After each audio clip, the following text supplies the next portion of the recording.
오늘 우리에게 주신 하나님의 말씀 빌립보서의 말씀은요, 바울이 감옥에서의 자신의 체험을 가지고 또 빌립보 교인들에게 감사의 내용을 기록한 편지의 글입니다. 그래서 빌립보서의 내용을 잘 살펴보면 바울이 로마의 한 감옥에 갇히게 되었는데 슬퍼하고 있는 것이 아니라 성령 안에서 기뻐하고 있다라고 기록합니다. 그 넘치는 기쁨을 또 감옥 밖에 있는 빌립보 교인들과 또 함께 나누기를 원하고 있습니다. 그래서 빌립보서에는 기쁨의 메시지들이 담겨 있고요, 사람들은 빌립보서를 가리켜 기쁨의 편지다라고 부르게 되었습니다. 그렇다면 이 빌립보 교회는 어떤 교회였습니까? 빌립보 교회를 살펴보니까요, 바울이 2차 선교 여행 중에 개척했던 교회입니다. 원래 바울은 2차 선교 여행의 목적지로 에베소를 가고 싶어 했습니다. 그래서 그 사역지를 두고 열심히 기도했습니다.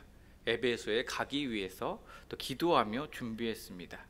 그러나 성령님께서 바울을 결국에는 어디로 인도하셨습니까? 에베소가 아닌 유럽 지역으로 인도하셨습니다. 바울은 그 성령의 음성에 순종했습니다. 그렇게 유럽으로 발걸음을 옮긴 것입니다. 그럼에도 바울의 마음에는요, 두 가지 마음이 있었습니다. 먼저는 가고 싶었는데 가지 못한 에베소 지역에 대한 아쉬운 마음이 있었습니다. 그리고 또 하나는 갈 생각이 없었던, 그래서 준비되지 않았던 유럽 지역에 대한 두려운 마음이 있었습니다. 바울은 그 두려운 마음을 가지고 유럽에 첫 발을 내딛게 되었고, 유럽에서 첫 번째 만난 지역이 바로 빌립보였습니다. 바울은 항상 선교하러 어디를 가든지 가장 먼저 찾은 곳이 있습니다. 그것은 바로 회당이었습니다. 바울은 말씀을 가르치고 또 복음을 증거할 회당을 찾았는데요, 그런데 빌립보에는 회당이 없었습니다. 왜냐하면 빌립보에 유대인들이 살고 있지 않았기 때문에 회당이 존재하지 않았습니다. 바울은 어디에서 복음을 전할까 곰곰이 생각하고 살펴보다가 강가에 여인들이 모여 있는 것을 발견하게 됩니다. 그래서 여인들이 있는 그곳에 가서 복음을 전하였습니다. 그 여인들 가운데는요, 두아디라 성에서 자색 옷감을 팔고 있었던 루디아도 있었습니다. 그리고 루디아가 그 자리에서 복음을 받아들이게 되었습니다. 루디아는 당시 큰 장사를 하고 있었기에 여유가 좀 있었습니다. 그래서 루디아의 집에서 교회를 세우기로 하였고, 루디아를 중심으로 빌립보 교회가 시작되게 되었습니다. 그리고 빌립보 교회는 날로 부흥하였습니다. 부흥하게 된 빌립보 교회는 바울의 선교 사역에 아주 든든한 후원자가 되었습니다.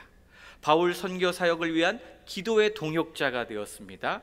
그 이후 그렇게 빌립보 교회와 바울은 지속적으로 소통하였습니다. 바울이 어디를 가든지, 바울이 어느 곳에서 무엇을 하고 선교를 하든지 빌립보 교회 성도들과 함께 사랑의 교제를 나누었습니다. 빌립보 교회는 바울에게 그러한 교회였습니다. 그런데 지금 바울이 어디에 있습니까? 바울은 지금 로마의 차디찬 감옥에 갇혀 있습니다. 복음을 전하다가 고난을 당하였습니다. 지금 바울은 감옥에서 호롱불을 밝히며 빌립보 교인들과 사랑의 교제를 나누기 위해 차디찬 그 감옥에서 편지를 쓰고 있습니다. 먼저는 빌립보 교회의 성도들과 더불어 복음 안에서 교제할 수 있음에 감사하다라고 고백합니다. 또한 바울이 지금 고난 가운데 복음 맡은 사명을 감당하는 일, 예수님을 존귀하게 여기는 아주 귀한 일이라고 밝히고 있습니다. 그러면서 바울은 빌립보 교회의 모든 성도들에게 권면합니다. 그리스도 복음에 합당한 생활을 해야 합니다. 그것을 소망합니다 라고 권면하였습니다. 지금 바울은 어떤 상황에 있습니까? 복음을 전하다가 감옥에 갇혀 있는 고난 중에 있습니다. 그런데 바울은 뭐라고 말합니까? 억울하다고 말하지 않습니다. 그리고 바울은 주님에게 따지지도 않습니다. 지금 내가 주님을 위해, 복음을 위해 이렇게 최선을 다했는데 정말 저에게 왜 이렇게 하시냐고 따지지는 않습니다. 오히려 바울은 어떻게 했습니까? 기뻐했습니다. 오히려 바울은 감사했습니다.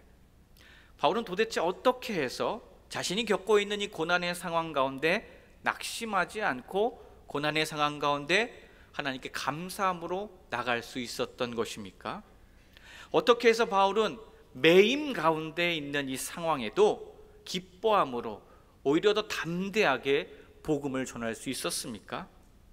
결코 바울은요, 자신이 감옥에 갇혀 있는 처지를 비관한 적이 없습니다. 비관하지를 않았습니다. 빌립보 교인들은 바울의 편지를 읽고 나서 조금 걱정했을 것 같습니다. 그러나 바울은 자신이 얼마나 고생하고 있는지를 편지에 구구절절 설명하지 않았습니다. 그저 내가 현재 매임 당하게 되었습니다라고 전할 뿐이었습니다. 그리고 감옥에서 매임당하고 있는 상황을 해석하는데요, 세상의 기준을 가지고 해석하지 않았습니다. 오직 하나님의 시선을 가지고, 하나님의 시각을 가지고 그 상황을 해석하였습니다.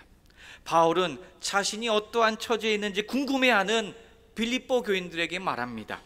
자신이 감옥에 매이게 된 이 상황이 오히려 복음의 진보가 되었습니다 라고 이렇게 해석하며 빌립보 교인들에게 설명합니다. 그리고 그것을 빌립보 교인들이 알기를 원한다라고 말씀했습니다. 사람들이 볼 때는요, 사도 바울은 복음 때문에 감옥에 갇힌 것이고 주님이 어떻게 복음 전하는 사람을 감옥에도 갇히게 하시냐고 생각했을 법합니다. 그래서 복음 전하다가 감옥에 갇힌 바울의 소식을 듣고 주님을 신뢰하지 않으려는 사람도 나타날 수 있었을 것입니다. 하지만 바울은요, 자신의 상황을 어떻게 또 무엇이라고 해석하고 있습니까? 성령의 역사하심이라고 해석하고 있습니다. 사람들이 보기에는 불행하다고 말할 수 있습니다. 그런데 바울은 오히려 그 일로 인하여 담대해졌다라고 말합니다. 그래서 오늘 우리들은 하나님의 말씀을 바라볼 때 온전히 바라볼 수 있어야 하며 그 말씀 안에 담긴 하나님의 뜻을 바르게 찾고 바르게 우리 삶에 적용하고 해석할 수 있어야 합니다. 바울은 감옥에서도 복음을 증거했습니다. 바울이 감옥에 가지 않고 그냥 있었다면 결코 만날 수 없었던 사람들을 어디에서 만났습니까? 감옥에서 만났습니다. 예수님을 믿지 않는 근위대를 만났고요, 로마의 막사에 있는 사람들을 만났습니다.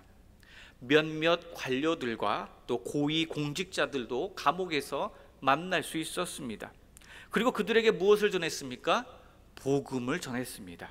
시위대 사람들, 또 가이사의 집의 식구들 또한 평소에 바울이 만날 수 없었던 사람들인데 그가 감옥에 갇혀 있었기 때문에 만날 수가 있었습니다. 또 로마 황제에게 시중을 드는 군인들도 만날 수 있었던 이유, 바울이 감옥에 갇혀 있었기 때문이었습니다. 바울은 자기를 지키는 자들에게 그렇게 예수 그리스도의 복음을 증거할 수가 있었습니다. 바울의 전도는요, 그렇게 황실의 사람들에게까지 들려지게 되었고, 또 재판석상에서 변론할 때에는 재판관, 또 변호사, 재판 관계자, 방청자, 또 일반 국민들에게까지 들려질 수 있게 되었습니다. 무엇이요? 복음이요. 온 로마 사람들이 복음을 들을 수 있는 기회가 되었던 것입니다. 바울은 감금이 된 뜰 안에서 그렇게 예수 그리스도의 복음을 통하여 새로운 사람들에게 새로운 용기를 줄 수 있었던 것입니다. 오늘 말씀 빌립보서 1장 14절입니다. 주님 안에 있는 형제자매 가운데서 많은 사람이 내가 갇혀 있음으로 말미암아 더 확신을 얻어서 하나님의 말씀을 겁없이 더욱 담대하게 전하게 되었다라고 오늘 말씀은 고백하고 있습니다. 형제 중에 많은 사람들이 하나님의 말씀을 담대히 전할 수 있게 되었다라고 고백합니다. 이처럼 우리들도요, 우리의 삶을 이렇게 복음의 관점으로 바라볼 수 있어야 합니다. 세속적 기준이 아닙니다. 복음을 적대시하는 세상 속에서 매일 고난과 또 문제라는 이 압박을 받는 우리들에게 하나님께서 은혜와 평강을 주심을 기억하며 오늘 내가 처한 상황 중에도 은혜와 평강 주시는 하나님을 의지함으로 말미암아 담대히 복음을 전하시기를 간절히 소원합니다. 하나님께서는 우리가 세상 속에서 하나님 나라의 유익을 위해 살아가기를 원하시고 계심을 잊지 말아야 할 것입니다. 그래서 오늘 우리들은 바울처럼 예수 그리스도 안에서 매여 있음을 기뻐할 수 있어야 할 것입니다. 그리스도 안에서 고난을 마땅히 때론 받아들일 수도 있어야 할 것입니다. 바울이 갇힌 시대의 감옥은 사도행전 마지막에 나오는 카텍 연금 시절과는 전혀 다른 상황입니다. 왜냐하면 그곳에서는 쇠고랑을 차고 지내야 했기 때문입니다. 쇠고랑을 차고 있다는 것은 어떻게 보면 엄청난 모욕감을 느낄 수 있는 일입니다. 정신적으로는 큰 고통을 줄 수 있는 일입니다. 그런데도 감옥에 갇혀서 고생하고 있는 것을 바울이 어떻게 표현하고 있다고요? 바울이 기뻐하고 있다라고 표현합니다. 오늘 고난당할 때에 우리의 태도는 어떠하십니까? 하나님께서는 불꽃 같은 눈으로 우리를 지켜보고 계십니다. 그러니 걱정할 것이 없습니다. 우리가 실패를 만날 때가 있습니다. 우리가 고난당할 때가 있습니다. 문제를 만날 때가 있습니다. 그런데 중요한 것은요, 하나님의 사랑이 없었기 때문에 실패한 것이 아니라는 것입니다. 하나님의 사랑이 없었기 때문에 우리가 문제를 만나고 고난당한 것이 아닙니다. 우리의 실패와 고난은 하나님의 사랑 없음의 증거가 되지 못합니다. 가정에 어려움이 있습니다. 경제적인 어려움이 있습니다. 우리의 앞날의 불투명함, 내일에 대한 불안정함이 있습니다. 여러 가지 어려움이 있습니다. 그때마다 우린 더욱 하나님을 생각해야 할 것입니다. 바울처럼 하나님 앞에 더욱 담대히 나아갈 수 있어야 합니다. 엎드려 기도해야 합니다. 그리고 이전보다도 감사할 수 있어야 합니다. 모든 상황을 하나님의 시각으로, 하나님의 시선으로 바라보고 오늘 내게 주신 그 사명을 기억하며 더욱 담대히 믿음으로 한 걸음 나갈 수 있어야 할 것입니다. 주님을 믿지 않은 사람들은 이렇게 말합니다. 만일 그가 참으로 하나님의 아들이었다면 하나님은 그를 구해냈을 것이다 라고 말할 것입니다.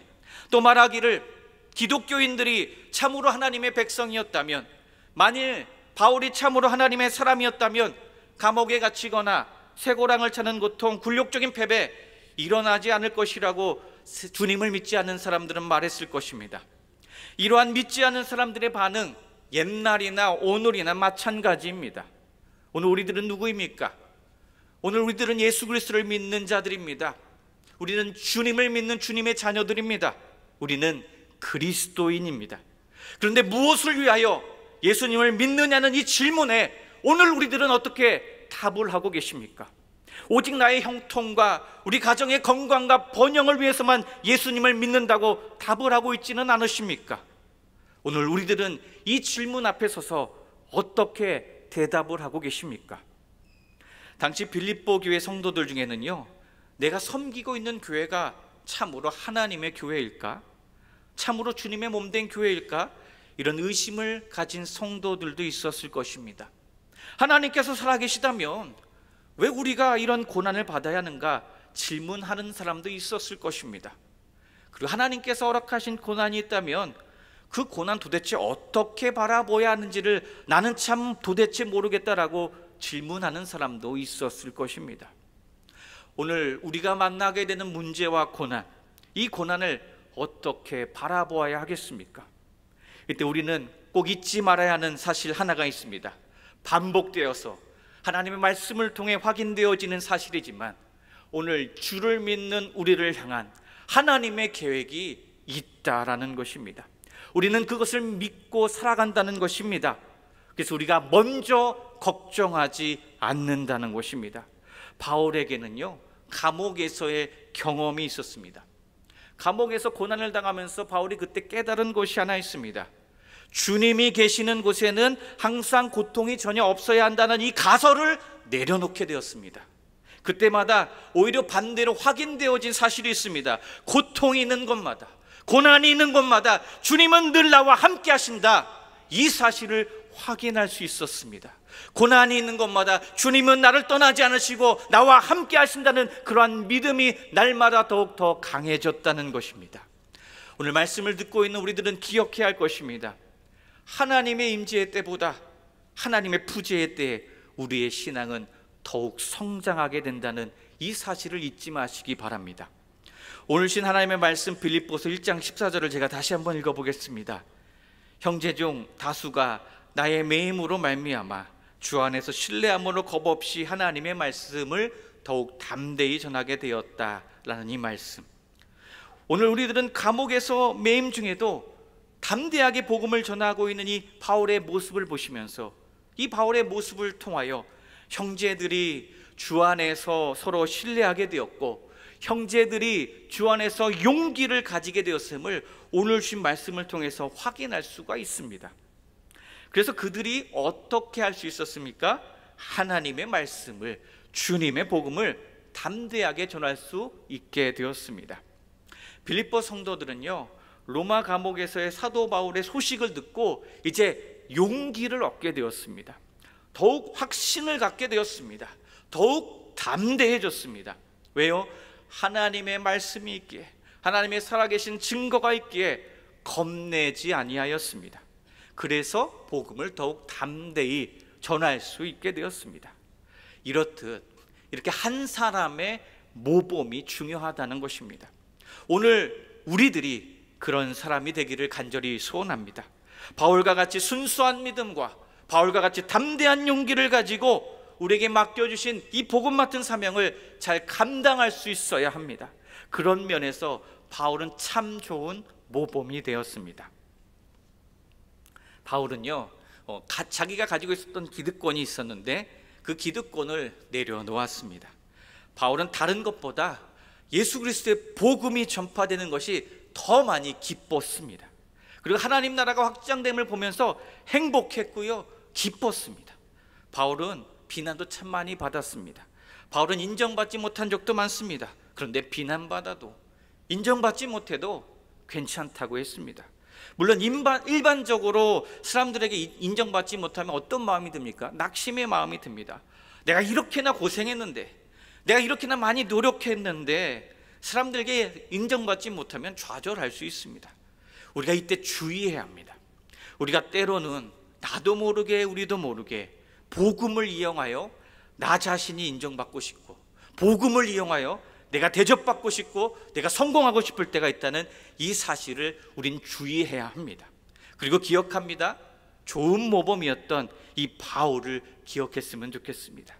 내가 인정받는 것보다 하나님 나라의 확정을 더 기뻐하고 즐거워했던 바울의 이 모범을 기억했으면 좋겠습니다. 바울은 자기 자신이 사람들에게 인정받는 것보다 복음을 담대히 전할 수 있는 그것으로 만족하였습니다. 오늘 우리들은 어떠하십니까? 우리 인생 여정 가운데 목표가 있다면 오직 예수 그리스도의 복음을 위하여 살아가는 것임을 잊지 않았으면 좋겠습니다. 빌립보서 1장 20절과 21절의 말씀입니다. 나의 간절한 기대와 소망을 따라 아무 일에든지 부끄러워하지 아니하고 지금도 전과 같이 온전히 담대하여 살든지 죽든지 내 몸에서 그리스도가 존귀하게 되게 하려 하나니 이는 내게 사는 것이 그리스도니 죽는 것도 유익함이라 라고 말씀합니다. 바울이 지금 무엇을 원하고 있다라고 말합니까? 내게 사는 것이 그리스도이기에 무엇도 유익하다고요? 죽는 것도 유익하다라고 고백합니다. 이것은 죽음까지도 초월하고 있는 그런 소망입니다. 지금 바울이 어디에 있다고요? 감옥에 있습니다. 고난 중에 있습니다. 그런데 내가 감옥에서 풀려나는 것이 내 소망입니다, 그렇게 말하지 않습니다. 바울은 자신이 감옥에서 살아서 나갈지 죽어서 나갈지 사실 알 수 없는 상황이었습니다. 그런데도 바울은 오직 자신의 삶을 통하여 살아계신 예수 그리스도만이 영광 받으시기만을, 그것만을 갈망하였던 것입니다. 오늘 우리들의 간절한 기도, 오늘 이 자리에 있는 여러분들의 간절한 소망은 무엇입니까? 오늘 우리는 아무 일에든지 부끄럽지 않은 삶을 소망해야 될 줄로 믿습니다. 언제나 담대하여 내가 살든지 죽든지 내 안에 역사하시는 예수 그리스도께서 존귀케 되는 일을 오직 소망하며 살아가시기를 간절히 부탁드립니다. 바울이 말합니다. 내가 감옥에서 죽든지 사형장에서 죽든지 상관이 없다고 말합니다. 판결을 앞두고 로마인들이 바울의 목숨에 대하여 뭐라고 하든지 상관이 없다는 것입니다. 오직 자신의 말과 행위는 예수 그리스도를 영화롭게 하는 것이고 오직 예수님의 이름만을 높이는 것뿐입니다라고 고백하고 있습니다. 그래서 바울의 소원은요, 구차하게 이 땅에서 사는 것이 아닙니다. 바울의 소원은 하나님 앞에서 부끄럽지 않게 사는 것이 소원입니다. 그래서 죽더라도 담대하게 용기를 가지고 복음을 증거하는 것이 바울의 소원이다라고 말합니다. 그래서 나에게는 사는 것이 그리스도이시니 죽는 것도 유익하다라고 그렇게 담대히 고백할 수 있었던 것입니다. 바울은 모든 환경을 초월하는 믿음을 가졌습니다. 그래서 죽든지 살든지 상관없었습니다. 내가 어떠한 환경에 처하든지 복음의 확신 속에서 나온 그것이라면 괜찮다라고 말했습니다. 바울은 지금 예수 그리스도께 모든 삶의 주도권을 드린 것입니다. 그래서 거대한 로마 제국도 두려워하지 않았습니다. 최후의 적이라고 할 수 있는 죽음까지도 두려워하지 않았습니다. 오히려 생명 대신 예수 그리스도를 의지하여 그 죽음조차도 정복하고자 하였고 죽음조차도 길들이고자 하였습니다. 세상이 어찌 나를 감당할 수 있겠냐고 선포하였고요, 세상이 감당하지 못하는 사람이 되고자 애썼습니다. 그리하여 불평과 불만 대신 바울은 하나님 앞에 감사합니다, 하나님 앞에 기뻐합니다를 고백할 수 있었습니다. 그렇게 주 예수 그리스도의 복음을 담대하게 전할 수 있게 되었습니다. 오늘 하나님의 말씀을 들은 여기에 모인 우리들은요, 무엇을 결단해야 하겠습니까? 바울이 예수님의 마음을 품었음을 기억하시면서 주신 말씀대로 살아내고자 결단하셨으면 좋겠습니다. 그리고 그 사명을 잘 감당하기 위해서 기도함으로 잘 감당하셨으면 좋겠습니다. 빌립보서 1장 9절에서 11절 말씀이에요. 바울도 이렇게 부탁했습니다. 빌립보 교인들에게 이렇게 부탁합니다. 내가 기도하노라. 너희 사랑을 지식과 모든 총명으로 점점 더 풍성하게 하사 너희로 지극히 선한 것을 분별하며 또 진실하여 허물 없이 그리스도의 날까지 이르고 예수 그리스도로 말미암아 의의 열매가 가득하여 하나님의 영광과 찬송이 되기를 원하노라라고 기도했습니다. 바울도 기도했습니다. 예수님의 마음을 품고 불평과 불만 대신 감사함으로 담대히 복음을 전하는 빌립보 성도들이 되게 해달라고 주님 앞에 기도했습니다. 믿음의 백성들에게 주신 강력한 무기가 있다면 바로 기도입니다. 우리는 기도를 잊지 말아야 합니다. 기도하면 오늘 말씀대로 담대하게 복음도 전할 수 있게 됩니다. 기도하면 예수님의 마음을 품을 수 있게 됩니다. 또 각각 자기보다 남을 낫게 여기며 살아갈 수 있는 용기도 얻게 됩니다. 기도하면 고난의 상황도 하나님의 관점으로 해석할 수 있는 지혜를 얻게 됩니다. 오늘 우리 앞에 만나게 되는 고난과 어려움이 있지만 언제나 담대하여 살든지 죽든지 내 안에서 역사하시는 그리스도께서 존귀케 되는 일에 소망을 두며 살게 해달라고 기도하시기 바랍니다. 기도는 결코 사라지지 않습니다. 오늘도 주신 말씀 기억하고 간절히 기도하며 나아갈 때 오늘 우리들도 주신 복음 맡은 사명 담대히 잘 감당할 수 있게 될 것입니다. 고난도 마다하지 않고 복음 맡은 사명을 온전히 감당할 수 있게 될 것입니다. 바울처럼 어려운 상황을 만나서 우리의 감정의 저수지가 바닥이 나고 우리의 감정의 저수지가 메말라 버려서 무척 버거울 때도 다시금 우리의 시선은 하나님께 두시기 바랍니다. 우리가 처한 문제와 고난의 상황을 다시금 하나님의 시선을 가지고 바르게 해석하고 또 우리에게 주신 사명을 기도하며 감당하고 믿음을 가지고 감당할 때 살아계신 성령 하나님께서 반드시 우리 동신교회를 도와주실 줄로 믿습니다. 살아계신 하나님께서 반드시 역사해 주셔서 담대히 복음을 전할 수 있게 하여 주심을 믿습니다. 기도하겠습니다.